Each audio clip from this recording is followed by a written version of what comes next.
2011 সাল তোমার আর্কাইভ থেকে বের করতে পারো, মিড জুলাই বা মিড আগস্ট মালদা এই জেলাতে প্রায় 6 জন প্রসূতির মৃত্যু ঘটল।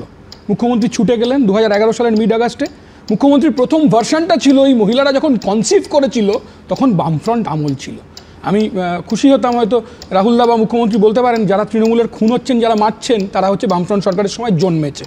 জোকস অ্যাপার্ট, আমি বলবো 2012 সাল বর্ধমানের দেওয়ানদিঘিতে আমাদের দুই নেতা প্রদীপ্তা প্রাক্তন বিধায়ক এবং বর্ষিয়ান নেতা কমল গায়েনকে রাস্তায় থেতলে মিছিল করার অপরাধে খুন করেছিল তৃণমূল কংগ্রেস। তখন অনেকে হাততালি দিয়েছিলেন। আমরা তখনই বলেছিলাম কাকের মাংস খায় না, কিন্তু তৃণমূল কংগ্রেসের মাংস ছিঁড়ে কুবলে খায়, তার প্রতিবেদনে আমরা দেখেছি। জেলাটার নাম কিন্তু সুমনদা আর মালদা নেই, জেলাটার নাম হয়েছে এখন মাল দেয়। কে কাকে মাল দিচ্ছে, কে কাকে মাল দিচ্ছে না, তার ওপর তৃণমূলের বেঁচে থাকা নির্ভর করছে। পরপর দুটো খুন সেটা কিন্তু প্রমাণ করে দিল।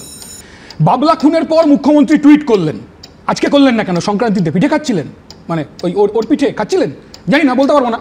নাকি বাবলা পার্সেন্টেজ পাঠাতো মুখ্যমন্ত্রীকে, আর আজকে যারা গুলি খেয়েছে তারা হচ্ছে মুখ্যমন্ত্রীকে পার্সেন্টেজ পাঠায় না।